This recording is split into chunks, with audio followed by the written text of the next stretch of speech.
हरे कृष्णा, राधे राधे। स्वागत है आप सभी का गोविंद भजो चैनल पर। आज से हम सुनेंगे पुरुषोत्तम मास महात्म्य के अध्याय। इसमें कुल 31 अध्याय हैं, जिसमें से रोज एक अध्याय की कथा आप सुनेंगे। ये अध्याय आप हमारे चैनल पर सुन सकते हैं। यह पावन कथा इतनी पावन और महान है। यह कथा स्वयं भगवान नारायण ने देवर्षि नारद जी को अपने श्रीमुख से सुनाई थी।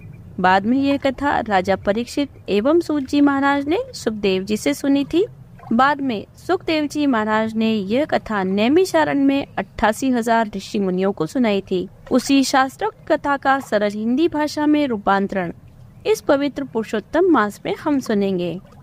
इस कथा को रोज पढ़ने और सुनने वाला प्राणी सभी पापों से मुक्त होकर अंत में पुरुषोत्तम भगवान के गोलोक में अनंत काल तक वास करता है और वह सदैव के लिए आवागमन के चक्र से मुक्त हो जाता है। आज हम सुनेंगे पुरुषोत्तम मास महात्म्य का अध्याय 6। नारद जी बोले, भगवान गोलोक में जाकर क्या करते हैं? हे पाप रहित, मुझ श्रोता के ऊपर कृपा करके कहिए। श्री नारायण बोले, हे नारद, अधिमास को लेकर भगवान विष्णु के गोलोक जाने पर जो घटना हुई वह हम कहते हैं, सुनो। उस गोलोक के अंदर मणियों के खंभों से सुशोभित सुंदर पुरुषोत्तम के धाम को दूर से भगवान विष्णु देखते हुए, उस धाम के तेज से बंद हुए नेत्र वाले विष्णु धीरे धीरे नेत्र खोलकर और अधिमास को अपने पीछे कर धीरे धीरे धाम की ओर जाने लगे। अधिमास के साथ भगवान के मंदिर के पास जाकर विष्णु अत्यंत प्रसन्न हुए और उठकर खड़े हुए द्वारपालों से अभिनंदित भगवान विष्णु पुरुषोत्तम भगवान की शोभा से आनंदित होकर धीरे धीरे मंदिर में गए और भीतर जाकर शीघ्र ही श्री पुरुषोत्तम कृष्ण को नमस्कार करते हुए गोपियों के मंडल के मध्य में रत्नमय सिंहासन पर बैठे हुए कृष्ण को नमस्कार कर पास में ही खड़े होकर विष्णु बोले, गुणों से अतीत गोविंद, अद्वितीय अविनाशी, सूक्ष्म विकार रहित, विग्रहवान, गोपों के वेश के विधायक, छोटी अवस्था वाले, शांत स्वरूप, गोपियों के पति, बड़े सुंदर, नूतन मेघ के समान श्याम, करोड़ों कामदेव के समान सुंदर, वृंदावन के अंदर रासमंडल में बैठने वाले पीत रंग के पीताम्बर से शोभित, सौम्य, बोहों के चढ़ाने पर मस्तक में 3 रेखा पड़ने से सुंदर आकृति वाले, रासलीला के स्वामी, रासलीला में रहने वाले, रासलीला करने में सदा उत्सुक, 2 भुजा वाले, मुरलीधर, पीत वस्त्रधारी, अच्युत, ऐसे भगवान की मैं वंदना करता हूँ। इस प्रकार स्तुति करके भगवान श्री कृष्ण को नमस्कार कर पार्श्व के द्वारा सत्कृत विष्णु रत्न सिंहासन पर कृष्ण की आज्ञा से बैठे। श्री कृष्ण ने विष्णु से पूछा कि यह कौन है, कहाँ से आया है, क्यों रोता है? इस गोलोक में तो कोई भी दुखभागी नहीं होता। इस गोलोक में रहने वाले तो सर्वदा आनंद में मग्न रहते हैं। ये लोग तो स्वप्न में भी दुष्ट वार्ता या दुख भरा समाचार नहीं सुनते। हे विष्णु, यह क्यों कांपता है और आंखों से आंसू क्यों बहाता है? दुखित हमारे सन्मुख किस लिए खड़ा है?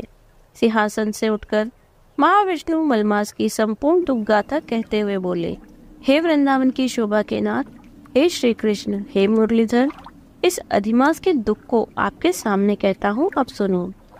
इसके दुखित होने के कारण ही स्वामी रहित अधिमास को लेकर मैं आपके पास आया हूँ। इसके उग्र दुख रूपी अग्नि को आप शांत करें। यह अधिमास सूर्य की संक्रांति से रहित है, मलिन है, शुभ कर्मों में सदा वर्जित है। स्वामी रहित मास में स्नान आदि नहीं करना चाहिए, ऐसा कहकर वनस्पति आदि ने इसका निरादर किया है। द्वादश मास, कला, क्षण, अयन, संवत्सर आदि सेवेश्वरों ने अपने अपने स्वामी के गर्भ से इसका अत्यंत निरादर किया है। तैयार हुआ तब अन्य दयालु व्यक्तियों के द्वारा प्रेरित होकर हे ऋषि के शरण चाहने की इच्छा से हमारे पास आया और कांपते कांपते घड़ी घड़ी रोते हुए अपना सब दुख जाल इसने कहा, इसका यह बड़ा भारी दुख आपके बिना टल नहीं सकता, अतः इस निराशय का हाथ पकड़कर आपकी शरण में लाया हूँ। दूसरों का दुख आप सहन नहीं कर सकते, ऐसा वेद जानने वाले लोग कहते हैं। अतएव इस दुखी को कृपा करके सुख प्रदान कीजिए। हे जगतपते, आपके चरण कमलों में प्राप्त प्राणी शोक का भागी नहीं होता, ऐसा वेद जानने वालों का कहना है। यह कैसे मिथ्या हो सकता है? मेरे ऊपर कृपा करके भी इसका दुख दूर करना आपका कर्तव्य है, क्योंकि सब काम छोड़कर इसको लेकर मैं आया हूँ। मेरा आना सफल कीजिए।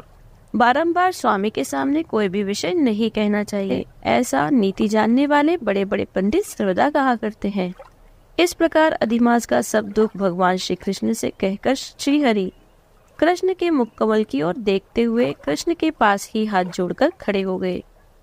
ऋषि लोग बोले, हे सूत जी, आप दाताओं में श्रेष्ठ है, आपकी दीर्घायु हो, जिससे हम लोग आपके श्रीमुख से भगवान की लीला के कथा रूप अमृत का पान करते रहें। हे सूत, गोलोकवासी भगवान कृष्ण ने विष्णु के प्रति फिर क्या कहा और क्या किया इत्यादि लोकोपकारक विष्णु कृष्ण का संवाद आप सब हमसे कहिए। परम भगवत भक्त नारद ने नारायण से पूछा, हे सेतु, इसको आप इस समय हम लोगों से कहिए। नारद के प्रति कहा हुआ भगवान का वचन तपस्वियों के लिए परम औषधि है। यहाँ पुरुषोत्तम मास महात्म्य का 6वां अध्याय समाप्त होता है। यदि आपको वीडियो अच्छी लगी हो तो लाइक कीजिए, ज्यादा से ज्यादा शेयर कीजिए। यदि आप चैनल पर नए हैं तो चैनल को सब्सक्राइब कर लीजिए, बेल आइकन को प्रेस कर दीजिए, जिससे आने वाले नए वीडियोस की नोटिफिकेशन आपको तुरंत मिल जाए। यदि आपने पुरुषोत्तम मास महात्म्य के पिछले अध्यायों को नहीं सुना है तो डिस्क्रिप्शन में उनका लिंक दिया हुआ है, वहां जाकर आप सुन सकते हैं। हमारे चैनल पर श्रीमद् भागवतम पुराण से विशेष कथाओं की श्रृंखला भी सुनाई जा रही है, आप चैनल पर जाकर उन्हें भी सुन सकते हैं। मिलती हूँ आपसे अगली वीडियो में, तब तक बने रहिए गोविंद भजो चैनल पर। हरे कृष्णा, राधे राधे।